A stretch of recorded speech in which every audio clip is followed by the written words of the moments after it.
We've had the privilege of talking with folks from all lines of work, but none have bigger shoes to fill than this Open Here podcast guest. Next up, Tiff Phillips sits down with Flintsy, the clown. All right, I'm with Flintsy the clown, aka Ian McDonald. Welcome. So happy to have you here today. Thank you so much for having me. So tell us about you. Like, where did you grow up? So I grew up in Whitman. Pretty much most of my life I lived down there. Oh, really? Yes. Yeah, I feel like most people either know Whitman or it's just a place you've never heard of. I lived down actually in Plymouth for a little bit. I currently live in Rockland. I'm just local to the South Shore. Oh, wonderful. So how did you get into clowning? Kind of a couple different avenues. So my dad, when he was still around, he kind of always wanted to be a clown growing up. He wanted to go to clown school, but my grandmother wouldn't let him. My mom was a huge inspiration as well. Like she just jokes around all the time. So like that kind of aspect came really natural for me.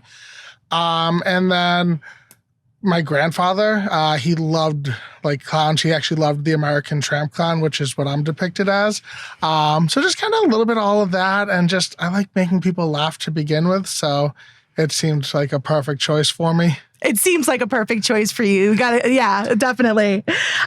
You're not just any clown. You are a skilled clown. You're a fire breather. You do balloon animals. So how did you learn all these amazing skills? Did you have to go to school? So one of those skills I had to go to school for, and the other I YouTubed. I'll take a guess which one I could YouTube and which one I went to school for. Gosh, I'm hoping balloons that you YouTubed. No. Oh, gosh. I currently, I actually just did my first year of clown school at NCI, which is Northeast Clown Institute. It actually takes place right at the Plymouth waterfront every January.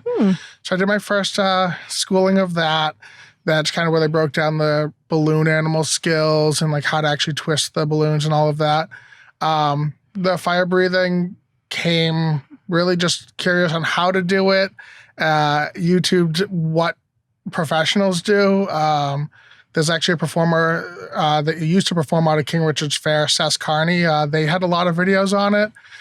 So I kind of watch what they would do, listen to the safety tips they would give, as well as other circus performers, and did a lot of practice with water before putting any sort of fuel into my mouth to do that. Smart. But, yeah. I did do a lot of due diligence and watched a lot of videos on it, but completely learned from YouTube. I love that. Tell us about Flintsy. Does he have a backstory? What's the character like? So Flintsy, this version of Flintsy that I'm dressed up as now, is an American tramp clown.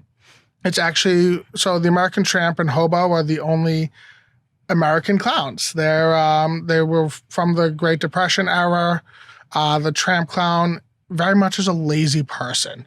They're very cynical. They think the world owes us. So when I'm clowning as this version of Flintsy, a lot of dark humor, a lot of just kind of tongue-in-cheek jokes, really just, that kind of attitude with it.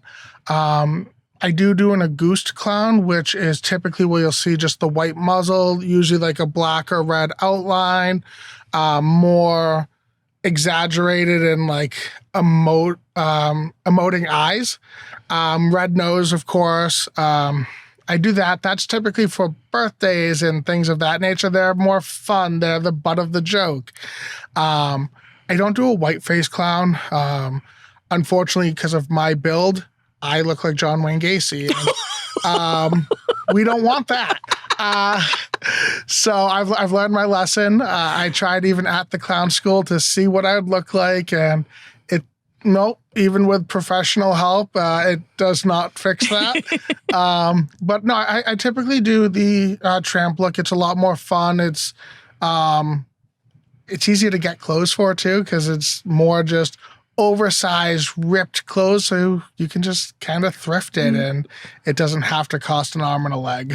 I love the history. I actually didn't know the history of the tramp clown, but now that you say that, it makes complete sense. So the tramp clown, like the makeup way that we do it, is a little bit different. So like my skin complexion, every ounce of my face is covered in makeup right now. It's supposed to look dirty because of the work on the railroads and just the dust bowls going through.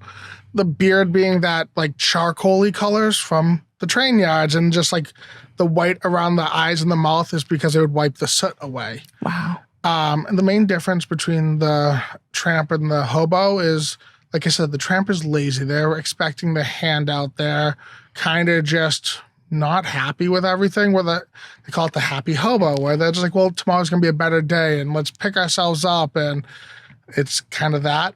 And again, it's the only two American clowns, so it's really fun. So a lot of people have like a deep-rooted fear of clowns. When you're out performing, how do you navigate that? So I perform as this version, first of all, which even the nose is a flesh-colored nose. It's not that bright red bulbous nose. A lot more people can look at this and be like, that's a person. It's also one of the reasons, too, I like the Auguste look is it doesn't give that uncanny valley effect. Where the traditional whiteface, there's no definition because that's the point of it. You're supposed to look flawless. And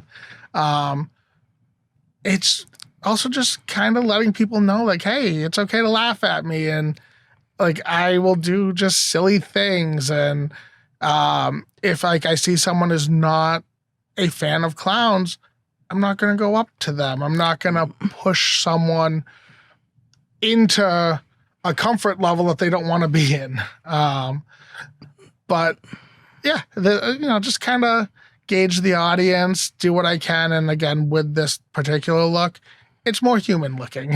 Flintsy's such a kind soul. I love that. At times, definitely.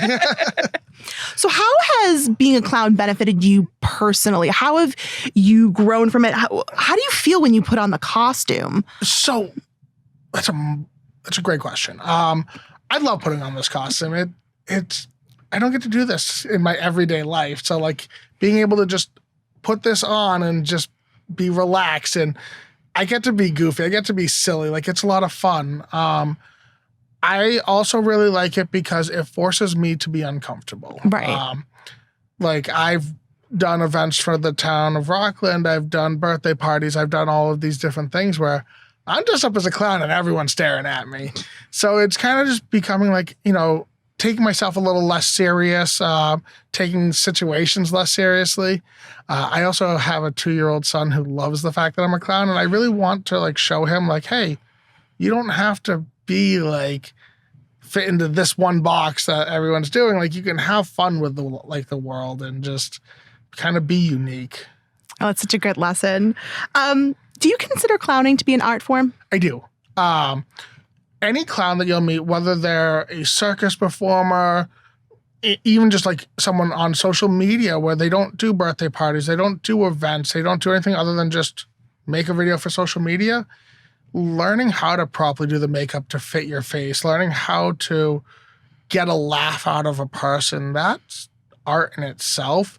And then the more skills you gain, I do think it's an art form. I think it's something that to be a good clown, you have to work hard. You have to hone that skill. And it's just not something that, you could just pick up and be great at right away. You may be good, but you're never going to be great until you put the effort in. And that to me is what art is an expression that you put effort into to improve. That's beautiful. Do you love what you do? Is this your passion? Oh, it really is. This is so much fun for me. It's just getting to just do this and making people laugh. I get adults laughing just as much as I get kids laughing. And just, it's fun. It's just something that is a nice escape. And, I've done different events, and just each time is something new. Each time is something exciting. And whether it be a parent that I have like keeled over because of a dumb joke I'm doing while I'm doing my fire breathing routine, or I make a little kid's day when I give them like a balloon sword or a balloon dog, something like that. Like it's so great. It's honestly so much fun. Well, the world needs more joy, and I'm so happy that you're giving it. Thank you so much for being here today. Of course, again, thank you so much for having me.